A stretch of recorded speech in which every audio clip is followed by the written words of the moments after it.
Yeah, my wonderful people, viewers and subscribers all over the world, make on I hear this important news that is coming from News Post to TV channel. Anyway, this one are part of those people where all of us they run this race for the actualization of the independent state of Biafra, which is IPOB, or you can call them United States of Biafra, which is USB. And there's one video I think he made earlier this morning or yesterday night.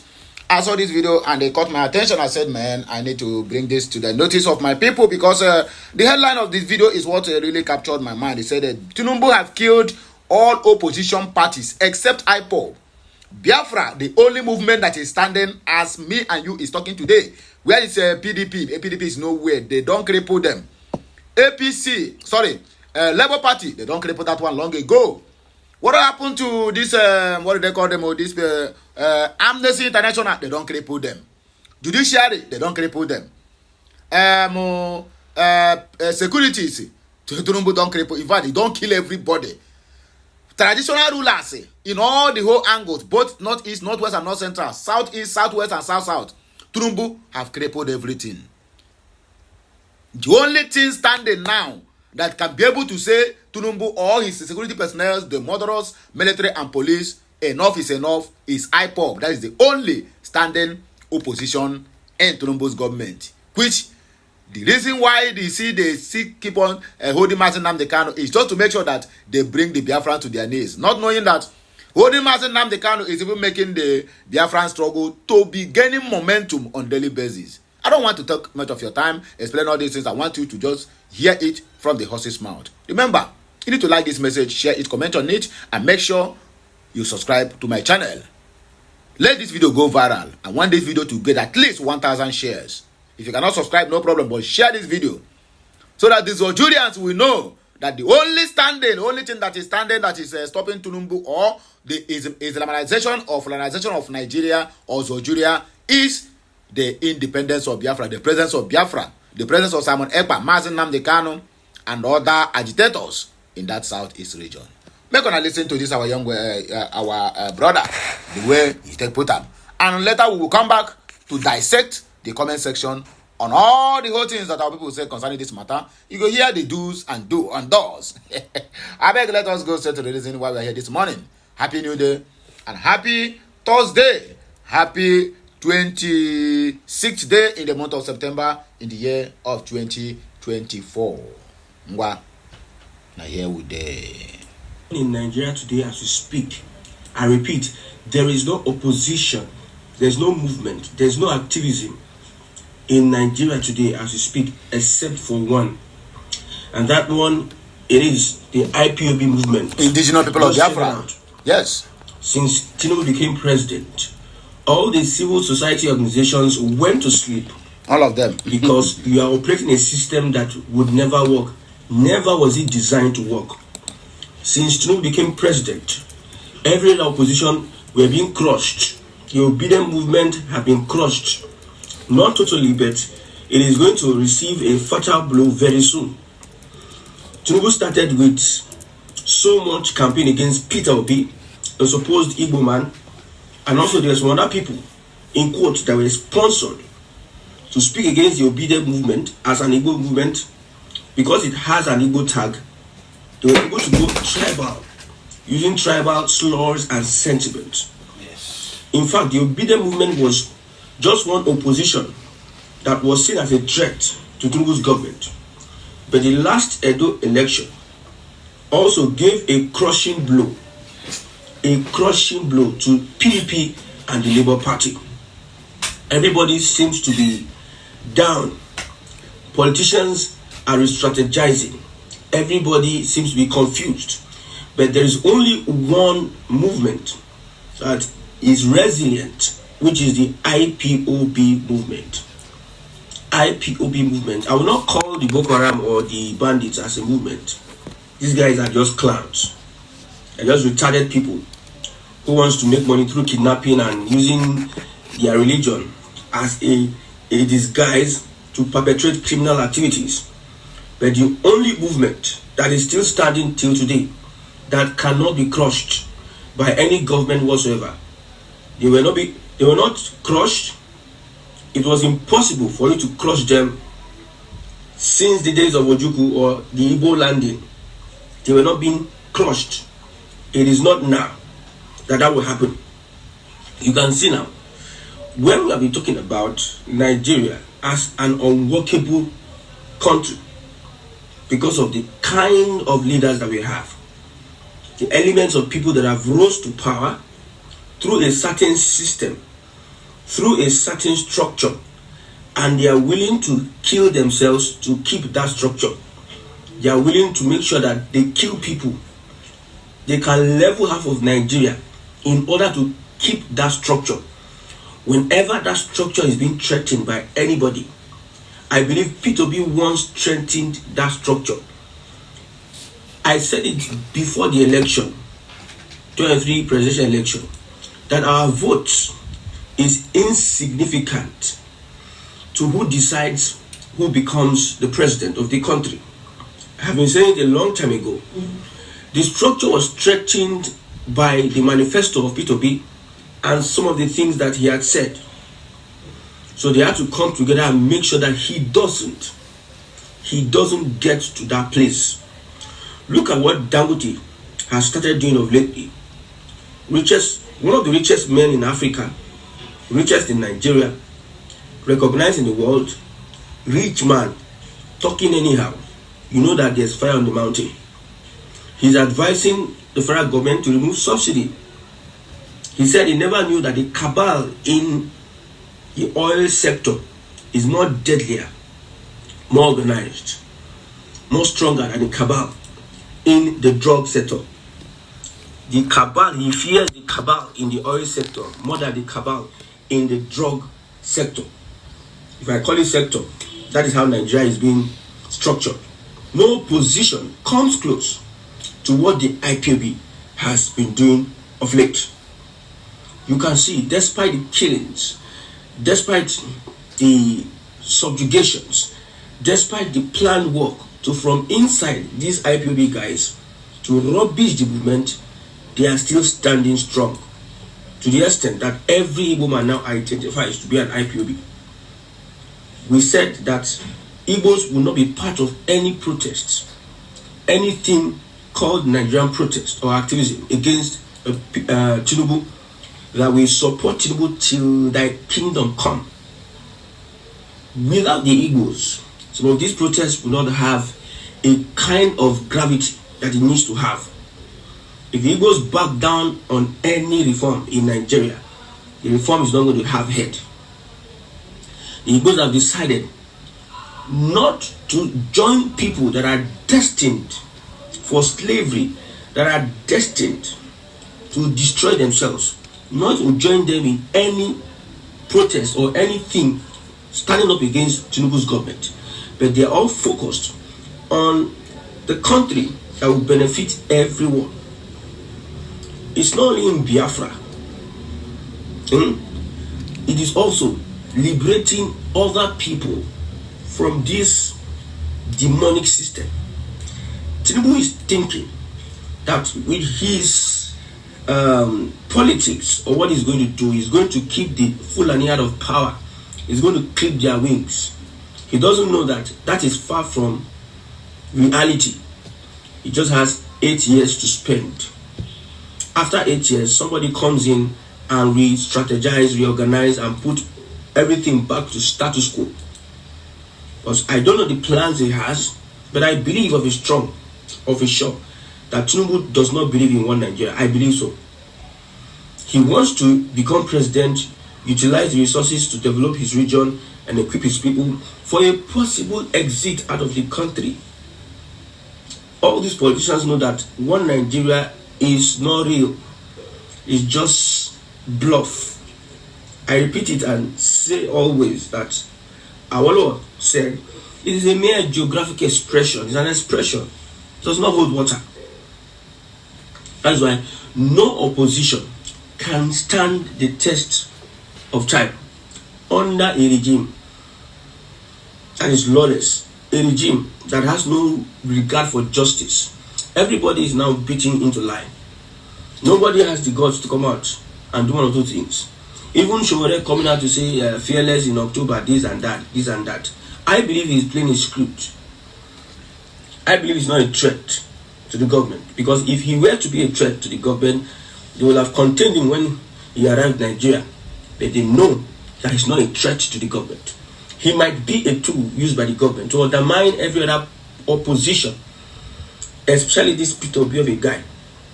If we make Showore a hero, his heroism can outshine that of Peter Obi. Peter Obi can be made to, we can paint Peter Obi as somebody who cannot solve Nigeria's problems, cannot rescue Nigeria. You can use tribal laws, you can look at his past, you can use all statements, bombard the media every day with something about Peter Obi, say evil about him, so the minds of people will change towards him. Then let's have a Showore, bring him into board and try and give him some kind of heroism. Because what Showore is doing looks like that of an hero. Somebody that, from an intel, according to Sahara reporters, he was going to be arrested when he stepped foot. What he has done, if somebody else, probably an evil man, tried that, he dare not get into the country, because he will be arrested and put behind bars and be suspended, like what is being done to Mazi Kanu. Prosecute, you can't find him guilty, court say release, you don't release, nothing. You are violating his rights, nobody is doing anything. You are persecuting, not prosecuting him. An evil man.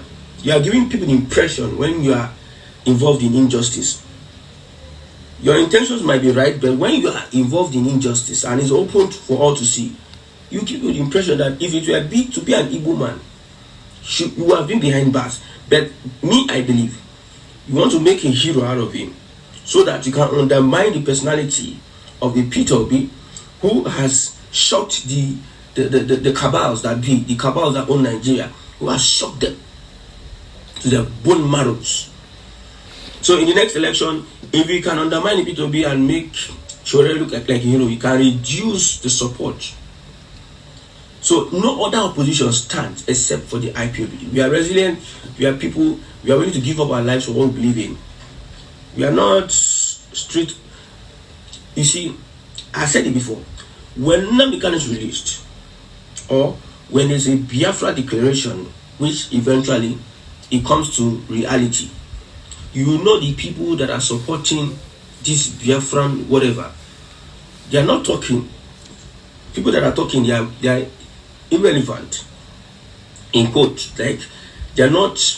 If you rate the Biafran struggle by those that you see that are openly talking, openly canvassing and doing broadcast, if you rate the Biafran movement by just these people, you have not seen anybody. You know that people who support the Biafran agitation, they are much more than you think. Those that have said that we are in DOS, we are in this, that, they are people that they cannot show their faces. So it is not, we are not here for child's play. Nobody is coming here to play. Nobody is coming here to play. The only movement that is still alive in Nigeria today, where is the Yoruba nation? Professor Akintoye was saying the other time and everything, Yorubas went to a Twitter space and were blasting him, saying all sort of things against him, because they knew that at this point in time there's no need for that. We have our brother in power, so nobody should oppose him. That is the ideology, that is the thing, that is the deal. Nobody should oppose it to him because our brother is in power. Northern Elders Forum and those that are threatening that Tinubu is going to be a one-term president, how far? Where are you people? Where are they? They have been put into shape. I said it before. All these people are talking. Now you can see Nnamdi Kanu in the court coming out expressing himself. The northern people are watching. When you look at these videos that has to do with Nnamdi Kanu talking in the court from some of these Biafra channels, you see that on a normal day they don't have much views, but when Nnamdi Kanu comes out to speak, you see the views boogers, because there are people that are interested to hear what this guy is saying. They're not interested in Biafra or whatever activity they're involved in, but they're interested whether he will be released or not. So a number of Nigerians will be following Nnamdi Kanu's court case because they are surprised that Buhari did not even give him opportunity to even talk one or two, but Tinubu's government has given him an opportunity to express himself, which becomes, that is my opinion, which becomes a threat to the north. Of a if you give this guy this kind of freedom and he's looking fresh, in quote, this man might have, they are even afraid of what Tinubu may do next. Tinubu has carried them handicap. This is not Google handicap. Anybody score. That's what Tinubu has carried the north. So the north at this point in time have been subdued. They have no other opportunity than to wait for 8 years. Those that are calling on IPOB to have an alliance with an echok, my brother, why do you people want to be wasting time? Days are going, years, people are leaving us behind. Why don't we get it right now? Put the system in check, get it right now, and start moving at a pace. Because the hatred for each other, the disdain for each other, the competition amongst everybody now has heightened. Bigotry has gotten to another level. Realizing our ethnic differences and wanting to achieve above every other person has gotten to another unprecedented level.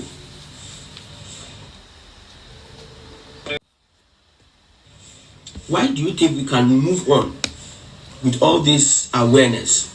Tinubu got into power, Yoruba everywhere.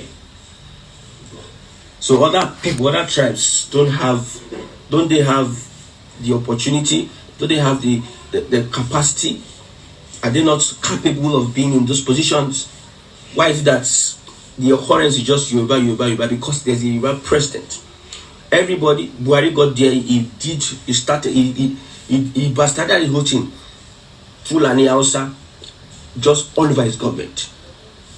Is this the country when, okay, if an Igbo person gets there, and does the Igbo thing, who will start complaining?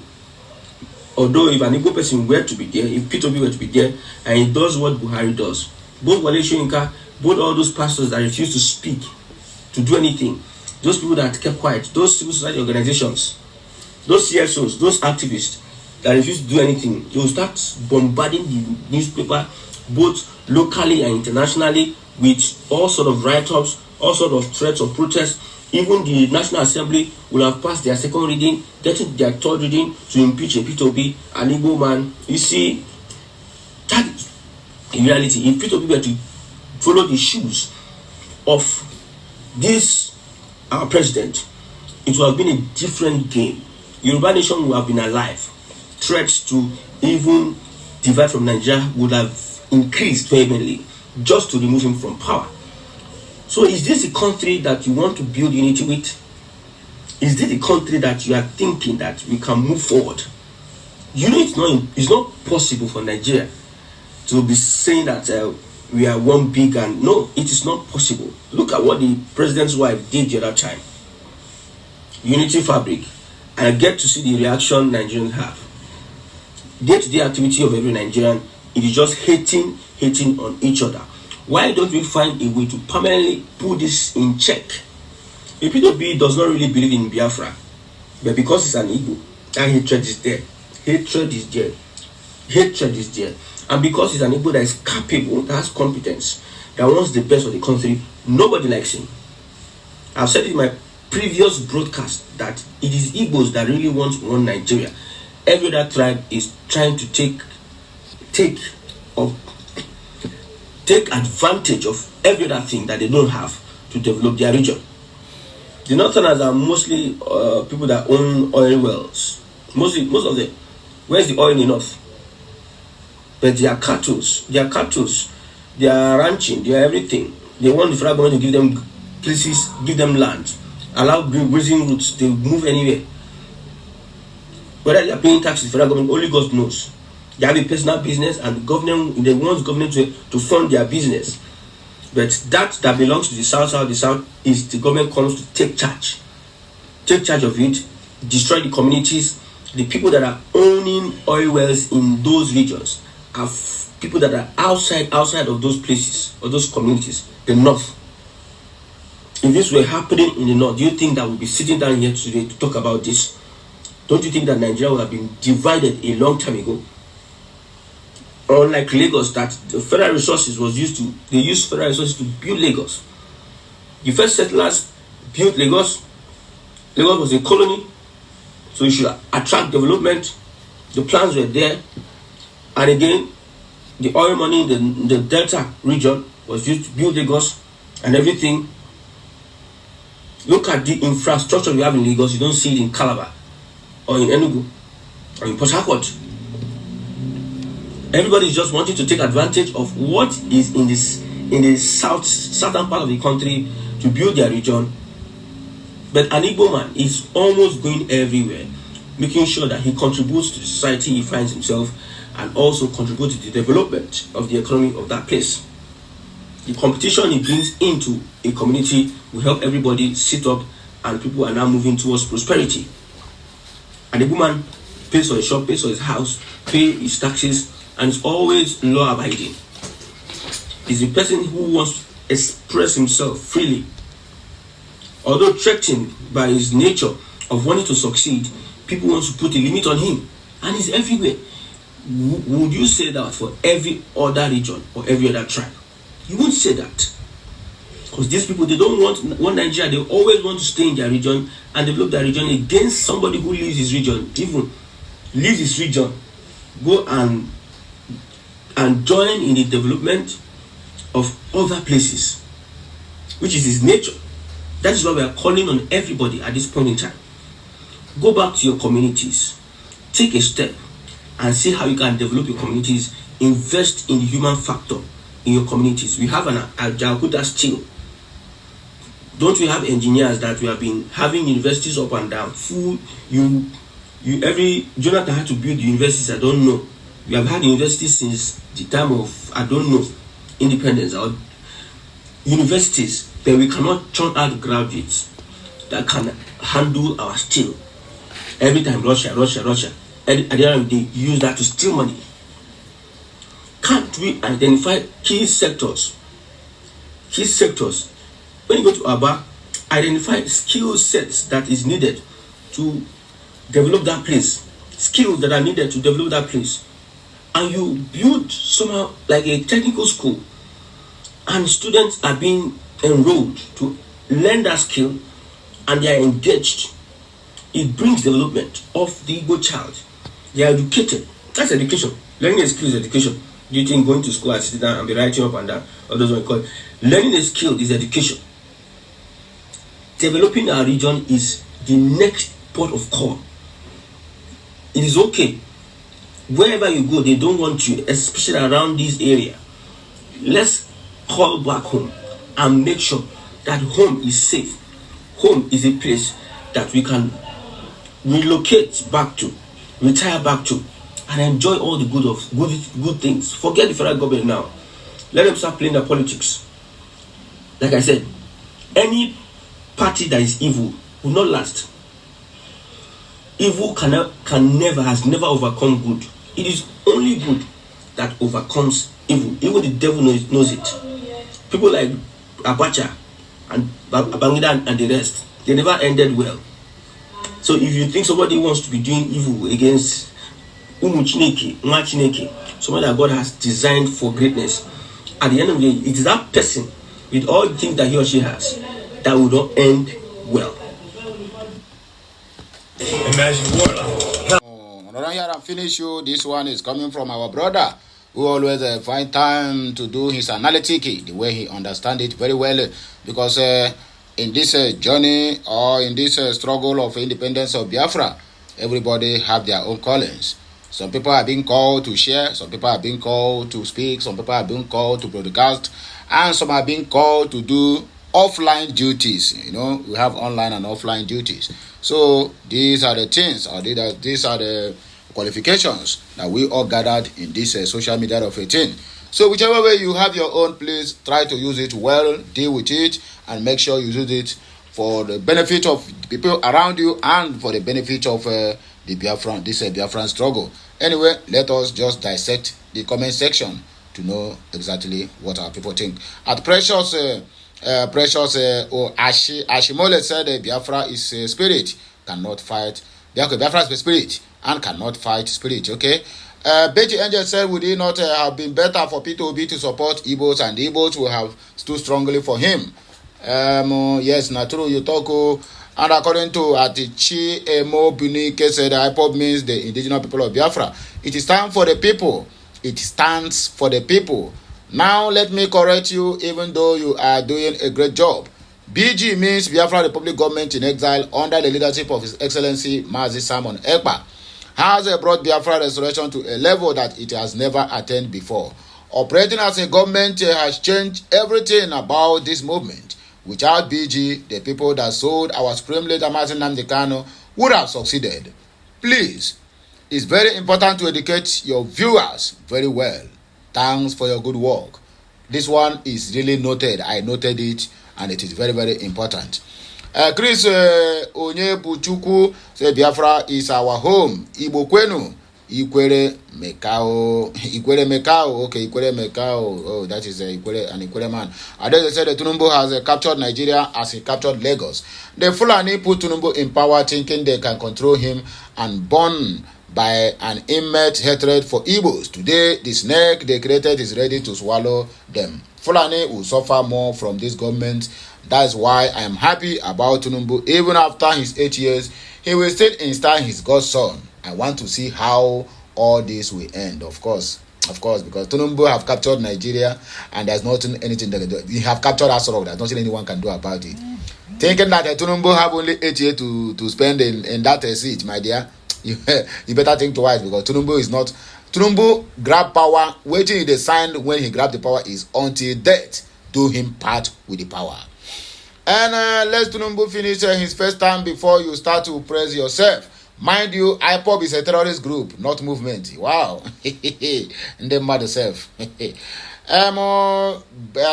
Ben Monroka said, I think Sowore is more like a Nnamdi Kanu type in a different way. P2B is totally on a different level because P2B is more nationalistic and international. Sowore is not yet international like you think. But I like Sowore. I watch him talk. And the two different replies said, hello, Sowore is no Mazi Nnamdi Kanu and can never be compared. Ben Maro said he is not, but both are trying for revolution, different paths, but hopefully same goal. Anyway, my people, now here go take back break. Like, share, comment, and make sure you subscribe to my channel for more interesting videos coming your way. I'll be right back. Kemesiano.